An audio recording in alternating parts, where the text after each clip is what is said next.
Hi, my name is Kayla Keith, and this is Missing Midwest, a true crime podcast about those that have gone missing. Today's story is about a young girl who went missing walking home one day. Someone knows something.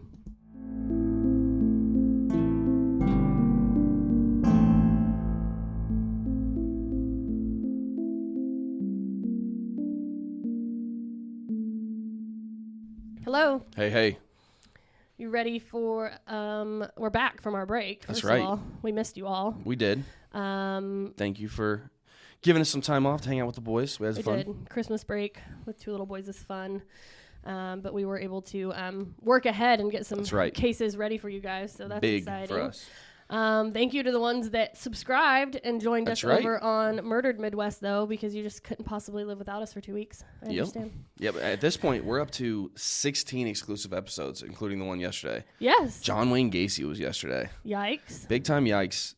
That guy, glad he's not on Earth anymore. He's a wild one. I mean, he was a clown. That's all we need. All you need to know is that he was a killer clown. Bye.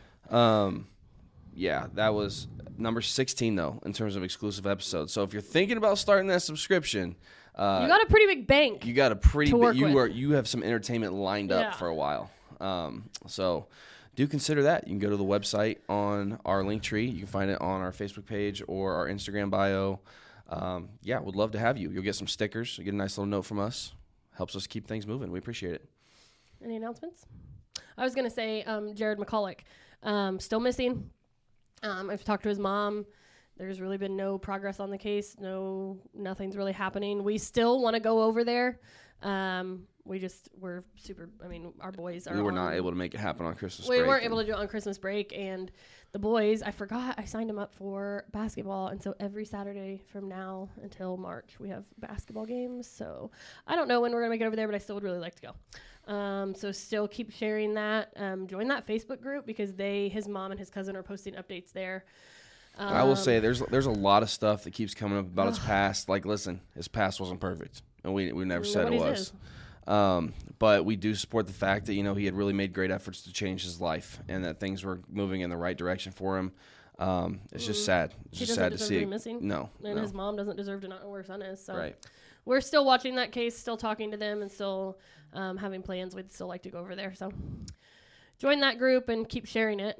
Anything else? Only thing else I can say is that our merch store is still there. Still got some good stuff. Kayla's been ballparking the idea of designing some new things, so you'll see some new stuff on there pretty soon if it's not there already. But yeah, you know what? If you get some of our merch, take a picture of you wearing it or whatever you got going on, and tag us. We would love to see that. Would love to make a little montage of all the swag that's out there for Missing Midwest, and we just appreciate the support in any way we can get it. Yeah. You know what's stressful? Buying and selling a house. Just over a year ago, we were in the middle of the process and it was overwhelming. I am so thankful that we had someone like Amber to guide us through the process. She knew what to do and when to do it. You were so concerned about pricing and loans, and I was just concerned with the colors and the layout. Oh, you remember that? Yes.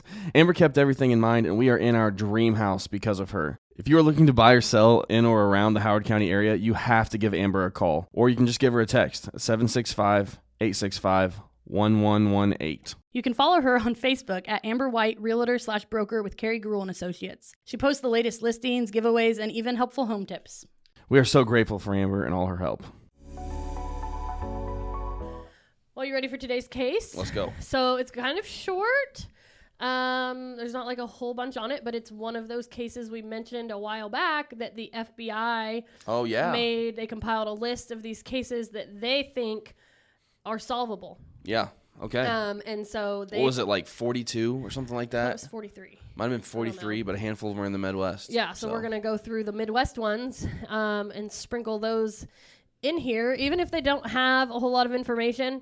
I think it's important to put them out there because for some reason the FBI thinks that these are very close to being solved. Right. So it's in and our you gotta area. Remember, we're going to talk about it. There are thousands of missing person cases out there. So for the FBI to zero in on what did you say, 43 of them? The FBI put a $10,000 reward out on this case because they believe that it's very close to breaking. Like we end every episode with someone knows something. Like the FBI is like, no, the FBI 100%. said someone knows something. Someone knows something. We're really close. Let's get the word out there, and that's what we're here to do with this episode. Yeah.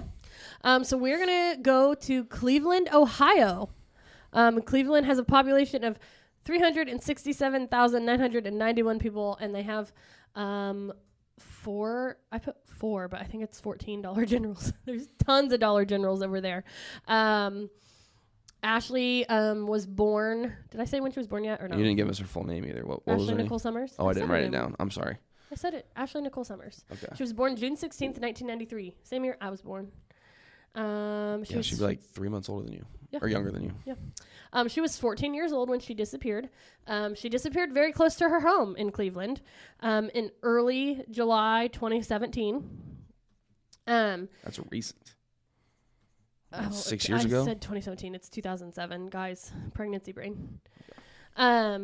So she grew up in the middle of a very, very big family, like extended family in Cleveland, Ohio. She was the oldest child, and she often stayed home to take care of her younger siblings while her mom's name was Jennifer Summers, would work. Her family members, like I said, a big extended family, and they all lived really close together. She loved making people laugh. She was always acting silly. They said she was outgoing, talkative. She loved scary movies. Fun-loving. She had a very strong personality, and she would always act on what she felt was right. So, I mean, she just sounds like a pretty cool kid. Her biological father was not involved in her life, but like I said, she had a lot of support from her mom's family. However, her family started to notice a drastic change in her behavior and her personality right around her 14th birthday. That could just be puberty. I don't know. Teen girls. It's a rough time. But they said that she became very oppositional and defiant. Honestly, that to me just sounds like a teenage girl. Particularly toward her mother. Same. Her mom had a long-term boyfriend who actually helped raise Ashley. And so she just became like really, sassy, defiant toward them particularly. She was dating a 16-year-old boy named Gene Gill. He lived near her house. And so while her mom would go to work, Ashley was at home by herself watching her and her siblings. Well, Gene was often coming over to the house without her mom knowing this. So one summer, Jennifer, her mom, found out about this little rendezvous during the day that Ashley was doing. Her younger brother told on her. Shocker. Jennifer was not happy about this. She was not supposed to have boys over while nobody was home. And so she prohibited him from coming to the house, which obviously was not going to sit well with a girl and her boyfriend and her annoying mother who wasn't letting her do what she wanted to do and was 14, blah, blah. I'm sure that's exactly how it went down. The tipping point of this mother-daughter feud came when she found out that Ashley stole some money from her purse and got a tattoo of Gene's name. Whoa. At 13 years old. Big yikes. 14 now, right? 14, yeah. Yeah. Oh, man. So Jennifer was just like, I don't know what to do with you, kid. Like, that's honestly like the biggest smack in the face I've ever heard of, yeah, like to the parents. Yeah. Wow. So in an attempt to diffuse the tension, and kind of help with their relationship that they were having, Jennifer asked her mom, who only lived 4 miles away, if Ashley could stay with her for the summer. She thought that Ashley would be on her best behavior for her grandma, and that the space between them might help with the relationship that they had, which I think is not a bad idea. People often behave better for their grandparents. And I was like this with my mom. We fought all the time. We didn't become close until I moved away. You never stole her money to tattoo my name. I was also an absolute stand-up gentleman to you all the time. So your mother liked me more than you. But, did I say that on the podcast? Did I say that right here on this podcast? That's true. She still likes you more than me. But yeah, I think it was a good plan. Like, hey, let's take this summer and try to like chill because you hate me and I hate you right now, girl. Jeez, that's messed up. So, I mean, I don't have any judgment towards the mom for trying something over the summer. I don't think it would have been my parenting move, but I feel like it had. I don't know I don't know what would have been my parenting move after the tattoo incident. Exactly. I don't think any of us can say what our parenting move would be after we would that. Flip a coin for which of one of us was going to jail, and then we would carry out that plan. And she decided this was the best plan. So Listen up. If you're a small business owner like myself, you understand the value of time. There is always something to be done, and it's up to you to do it. Your business is your baby, and you rarely can trust others with it. But what if I told you that I had somebody that you can trust, someone that can save you time and help your business grow? I do. With Bo Digital, you have access to an entire team that will be there for you with marketing and advertising. It doesn't matter what the size of your budget or your business is. Bo can help you take the stress of marketing off your plate and free up your time to do more of the things you love to do with your business. Bo is a marketing company and a business partner, but my favorite thing about them is that they have become true friends. You can find out more about them and what they offer at bodigital.com. Take it from me and put a bow on it. Ashley moved in with her grandma for the summer. She kind of bounced around though, because like I said, the mom, the grandma, and then like the aunts and the uncles were all super close family, and they all lived within this like 4-mile radius of each other. And so sometimes she would go to like different aunts' houses and like stay there with different cousins and stuff like that. Like if her grandma was at work or whatever. But they said she continued to check in with her mom every day. She talked to her mom on the phone every day. In the days before her disappearance, Ashley was at her Uncle Kevin's house, which wasn't unusual because that's where a lot of the cousins hung out. That's where they spent their time. Must have been like cool Uncle Kevin. I don't know. On July 9th, 2007. Okay, so if you look this case up, there's a little discrepancy. Some people say it was 4th of July. Some people say it was July 9th. I'm going to go with July 9th because my sources that I looked into, most of them said that. There was a pool party at her uncle's house in Cleveland. That might be why they all stayed at his house. He had a pool. It was near the 2100 block of West 96th Street. The people at the party said that Ashley came and she was in a very somber mood. They said she was just very quiet. But as the party went on, she became more outgoing, more happy. She got in the pool. She was talking to her cousins and her relatives. Around 6 p.m. that night, she left the pool party. She gave her Uncle Keith a hug and told her cousins and relatives that she was going to walk to another aunt's house and stay there. She had all of her clothes packed with her, but she didn't have a cell phone. The aunt's house was less than a 10-minute walk away. Ashley never arrived. Oh. Never got there. Never seen again. Her cell phone had been broken earlier that day. She did have one, but it had been broken earlier that day, so that could have explained some people said that's why she was in a bad mood at the beginning of the party. I mean, I would have been upset if I broke my phone in 2007. Like, for sure. Yes. Earlier in the day, before the pool party at Uncle Keith's house. Oh, I think I might have messed that up. Did I say Keith or was I saying Kevin? It's Kevin. No. Okay. So you have said I said Kevin. Kevin. Okay. So Uncle, you want to know why this is confusing me? I have 2 uncles, Keith and Kevin. So I am saying the wrong names. The pool party was at Uncle Keith's house. Uncle Kevin's house was the cool house where the cousins stayed. Yeah. Okay. So she stayed at Kevin's house a lot. The pool party was at Uncle Keith's house. When she left Uncle Keith's house, she didn't have her cell phone. The reason she didn't have her cell phone was because earlier in the day, Uncle Kevin and her had gotten in a fight, and Kevin had broken her cell phone. Whoa. He had, smashed her phone. Not cool, Uncle Kevin. Not cool, Uncle Kevin. Apparently, according to Kevin, he overheard Ashley talking crap or gossiping about other people in the family on her phone, and he took it from her and smashed it because he got mad. I don't get the story. No, it's rude. Get over it. She's 14. Seriously. She's gonna gossip. She's gonna talk. She probably has all the tea on the family too because she's been staying with y'all. Around that, yeah. Yeah. Jeez. So that's why she didn't have a phone, and that's why she was in a bad mood, probably because Uncle Kevin was being a jerk. No longer cool, Uncle Kevin. No. I'd be at Uncle Keith's house if he had the pool, honestly. Anyway, so Ashley was known, like I said, for going to different family members' houses. So Jennifer wasn't super concerned about where she was because she knew she was always with family, but she didn't hear from her daughter for 2 days. And immediately she's like, something's wrong. She called Kevin because she knew that was where she had stayed most of the time. He said he hadn't seen her since the pool party. Jennifer knew that Ashley wasn't at her mom's house because she had already called her, so she started calling the other relatives. No luck. Every relative said, we saw her at the pool party. She was going to this aunt's house. And that aunt's like, no, she never came to my house. So Jennifer immediately went to the police to report Ashley's missing. The police were like, yeah, she ran away. Of course. The police always assume a teenager ran away, despite Jennifer saying she didn't do that and blah, blah, blah.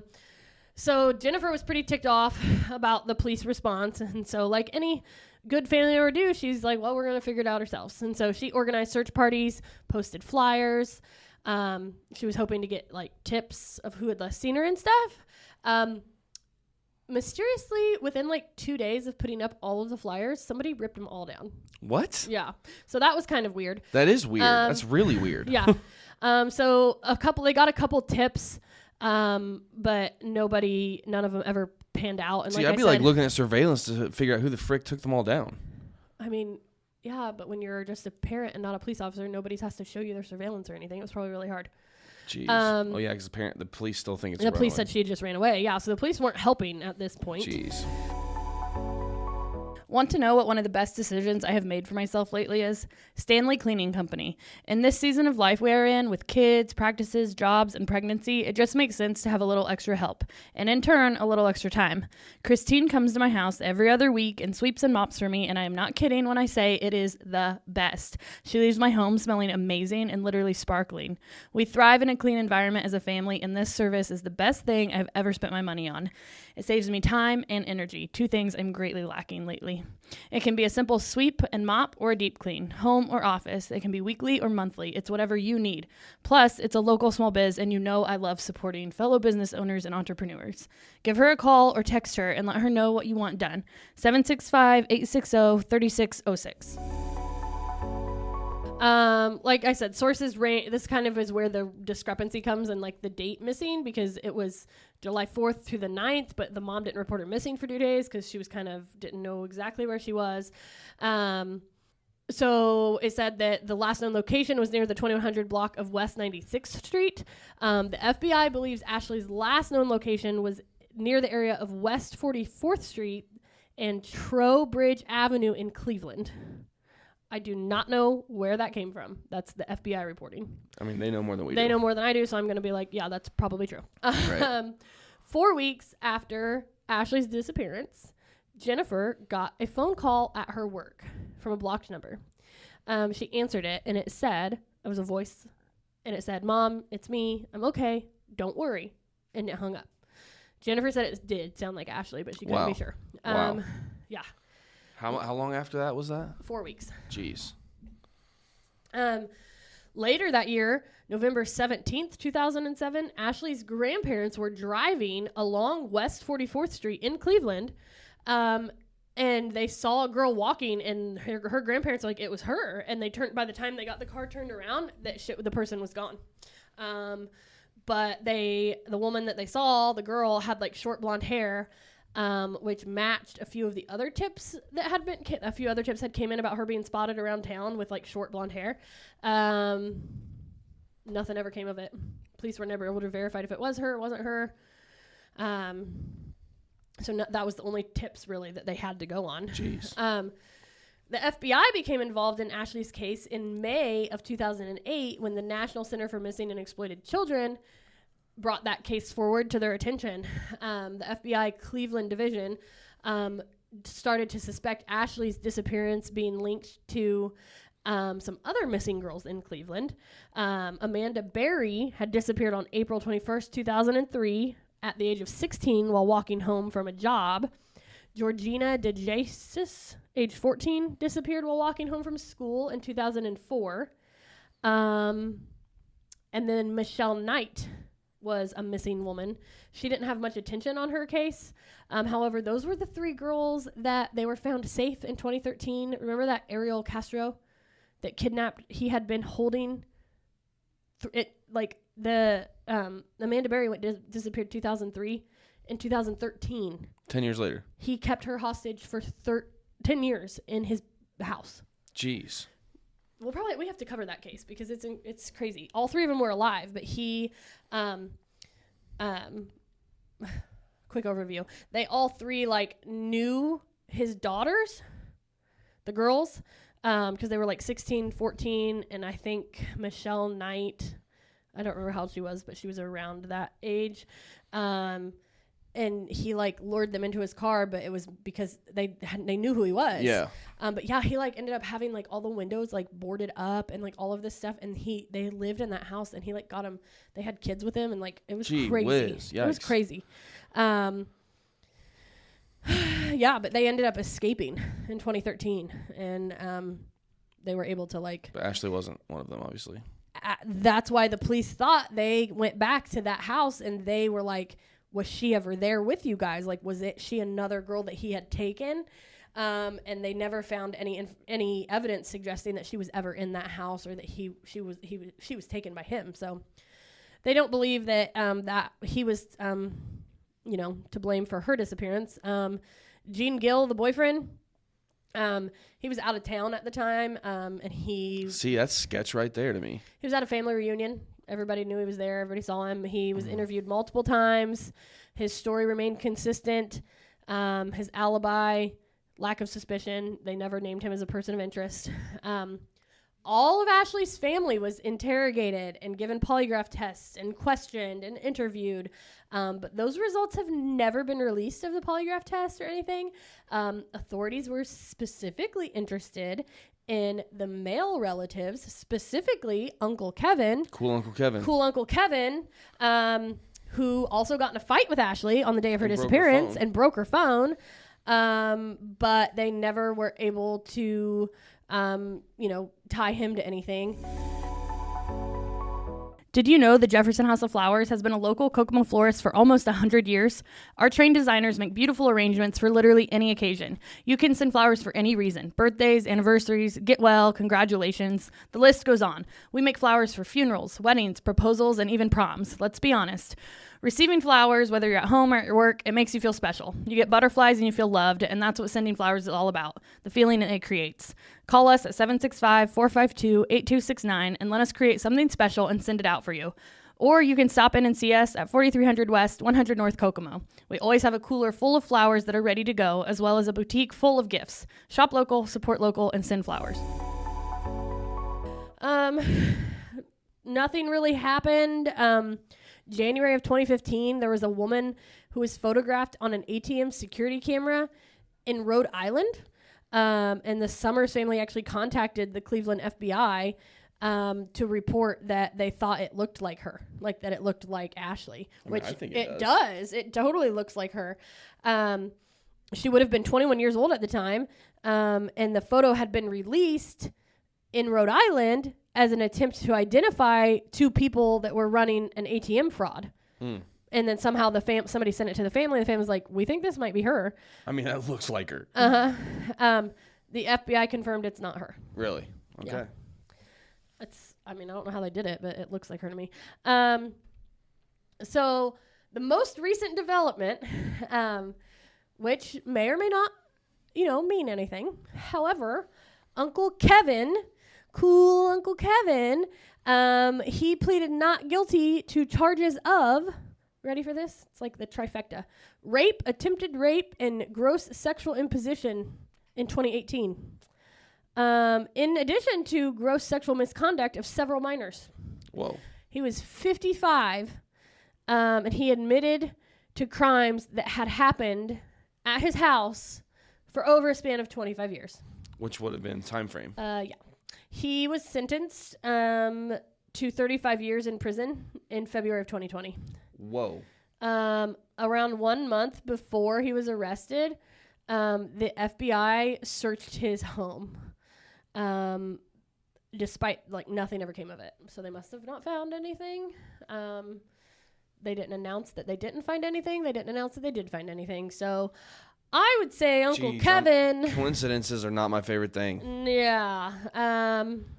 On April 13th, 2021, the FBI dug up land in connection with Ashley's disappearance in the area of West 43rd Street and Train Avenue in Cleveland based on a tip. However, they reported that they only found animal bones. Since her disappearance, they said there have been a few locations that have been checked by authorities. Ashley's social media and her phone activity stopped the day she disappeared. And there have been when her phone got broken. Yeah, and there have been no confirmed sightings of her since the day she was seen at the pool party. But it sounds like there's a lot of like, I think this was her sightings. Yes, there's been a lot, but the police have said that they're not it's true. like, Yep. it's either, it makes you hopeful, but then again, like. So, if you have any information regarding her disappearance, you're asked to contact the Cleveland Police Department in Ohio at 216-623-5005 or call the FBI directly at 216-522-1400. Somebody knows something. Somebody the knows FBI something. has quite literally said someone knows something. I think Uncle Kevin knows something. So who all knows Uncle Kevin? You know what I'm saying? Like, who all knows Uncle Kevin? Yeah, Uncle Kevin isn't that cool. No. And there was a reason that the kids wanted to be at his house. There was a reason that Uncle Kevin wanted kids to be at his house. Yeah, don't love that at all. And there's one kid that's missing, so I would say, sorry, Uncle Kevin. Jeez. I don't think I like you. But yeah, that's the story of Ashley Nicole Summers from next door in Ohio. Hopefully they can do something. Like I said, there's a $10,000 reward out because the FBI is like, yeah, we can find her. We can find out what happened to her. So yeah, someone knows something about that one for sure. Someone knows something.